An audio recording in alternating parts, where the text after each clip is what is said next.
ఓం శాంతి. అవ్యక్త బాప్దాత మురళి 18 మే 69. మురళి శీర్షిక ఆత్మిక జ్ఞాన యోగాల జ్యోతిష్యం. మీరందరూ బాప్దాదాని పిలిచారా లేక బాప్దాదా మీ అందరిని పిలిచారా? ఎవరు ఎవరిని పిలిచారు? ఏ పిల్లలైతే బాప్దాదా కర్తవ్యంలో నిమిత్తమై ఉన్నారో వారు ప్రతి సమయం స్మృతి ఉంచుకోవాలి.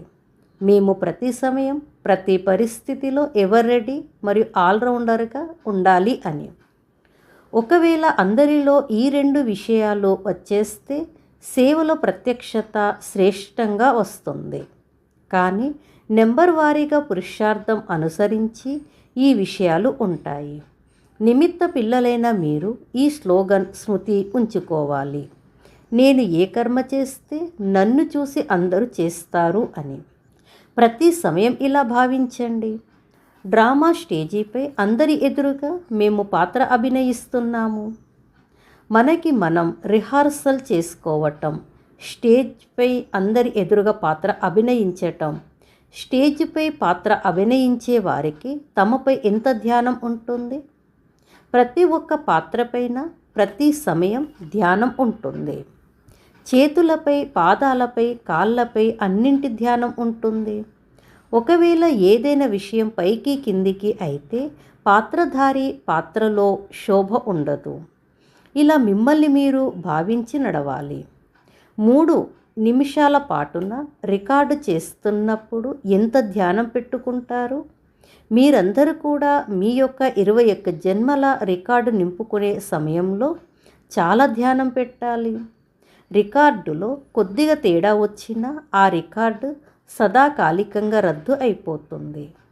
అలాగే మీ యొక్క 21 జన్మల సత్యయుగి రాజధాని యొక్క రికార్డు ఏదైతే నిండుతుందో అది రద్దు కాకూడదు. మా ప్రతి కర్మపై అందరి కళ్ళు ఉన్నాయి అని భావించాలి. పాత్రధారులకి మిమ్మల్ని అందరూ చూస్తున్నారనే శ్రద్ధ చాలా ఉంటుంది. ఎవరు చూసేవారు లేకపోతే సోమరులుగా ఉంటారు. కాబట్టి ఎల్లప్పుడూ ఇలా భావించండి: మేము ఒంటరిగా చేస్తున్నా కానీ సృష్టి ఎదురుగా ఉన్నాము అని. మొత్తం సృష్టిలోని ఆత్మలు నలువైపుల నుండి మనల్ని చూస్తున్నారు. ఒకవేళ ఒక్కొక్క పుష్పం ఇలా సంపూర్ణంగా మరియు సుందరంగా అయితే ఈ తోట యొక్క సువాసన ఎంతగానో వ్యాపిస్తుంది. కానీ ఎందుకు వ్యాపించటం లేదు? దీనికి కారణం ఏమిటి? సువాసనతో పాటు అక్కడక్కడ మధ్యలో ఇంకో విషయం కూడా వచ్చేస్తుంది. ఎంత సువాసన ఉన్నా కానీ సువాసన కంటే కూడా తొందరగా వ్యాపించే చెడు వాసన మొత్తం సువాసనని సమాప్తం చేస్తుంది. అవినాశి సువాసన ఉన్నవారినే సదా గులాబీ అంటారు. ఎల్లప్పుడూ గులాబీ మరియు గులాబీ. ఆత్మిక గులాబీ. మొదటి నంబర్ ఆత్మిక గులాబీ. వీరు ఆత్మిక స్థితిలో ఉంటారు మరియు ఆత్మిక తండ్రిని ఎల్లప్పుడూ సమీపంగా ఉంటారు. మరియు రెండవ రకం సర్వీస్లో చాలా మంచిగా ఉంటారు కానీ ఆత్మిక స్థితిలో లోపం ఉంటుంది. సర్వీస్లో ధారణలో మంచిగా ఉంటారు. సంస్కారాలు శీతలంగా ఉంటాయి. మిమ్మల్ని మీరు ఏమని భావిస్తున్నారు? ఏ నంబర్ పుష్పంగా భావిస్తున్నారు? ముళ్ళు అయితే ఇక్కడ ఉండవు. అవ్వడానికి అందరూ గులాబీలే కానీ గులాబీలలో కూడా తేడా ఉంటుంది. ఎవరైతే ఆత్మిక గులాబీలుగా ఉంటారో వారి గుర్తు ఏమిటి? మీకు మస్తక రేఖలను పరిశీలించటం వస్తుందా? జ్యోతిష్యులుగా అయ్యారా లేదా? బాప్దాత జ్ఞాన యోగాల జ్యోతిష్యం చూపిస్తున్నారు. ఆ జ్యోతిష్యం ద్వారా వేటిని చూస్తారు? ప్రతి ఒక్కరి ముఖము ద్వారా, నయనాల ద్వారా, మస్తకము ద్వారా తెలుస్తుంది. మీరు జ్యోతిష్యులుగా అయి ప్రతి ఒక్కరిని పరిశీలిస్తున్నారా? నయనాలలో మరియు మస్తకంలో ఆ రేఖలు తప్పకుండా ఉంటాయి. ఎవరినైనా పరిశీలించటం అనేది కూడా జ్యోతిష్య విద్య. ఇలా పరిశీలించే విద్య కొంతమందిలో తక్కువగా ఉంది. జ్ఞానము మరియు యోగము నేర్చుకుంటున్నారు, కానీ పరిశీలించే ఈ జ్యోతిష్య విద్య కూడా తెలుసుకోవాలి. ఏ వ్యక్తి ఎదురుగా వచ్చినా మీరు ఒక సెకండులో వారి 3 కాలాలను పరిశీలించాలి. గతంలో వారి జీవితం ఎలా ఉండేది, వర్తమాన సమయంలో వారి వృత్తి దృష్టి ఎలా ఉంది, భవిష్యత్తులో ఎంతవరకు ప్రాప్తి తయారు చేసుకుంటారు. వీటిని తెలుసుకునే అభ్యాసం ఉండాలి. ఈ పరిశీలన జ్ఞానం చాలా తక్కువగా ఉంది. ఈ లోపం ఇప్పుడు పూరించుకోవాలి.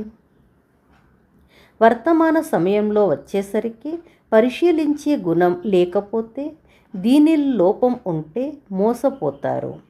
ఎందుకంటే కొంతమంది అనుకుంటున్నారు వీరు కేవలం చెప్తున్నారు అంతే అని. మీ ఎదురుగా వచ్చే ఆత్మలలో కొంతమంది లోపల ఒకటి బయటికి ఇంకోలా ఉంటారు. పరీక్షించడానికి వస్తారు. కొంతమంది కృత్రిమ రంగు రూపాన్ని ధరించి కూడా పరిశీలించటానికి వస్తారు. రకరకాల రూపాలతో వస్తారు. వీరెందుకోసం వచ్చారు అని పరిశీలించే ధ్యానం ఉండాలి. వీరి వృత్తి ఏమిటి అని పరిశీలించాలి. మరియు ఆ అశుద్ధ ఆత్మల నుండి కూడా చాలా సంభాళించుకోవాలి. ఇలాంటి కేసులు రోజు రోజుకి చాలా వస్తాయి. చాలామంది పాపాత్మలు తయారవుతారు.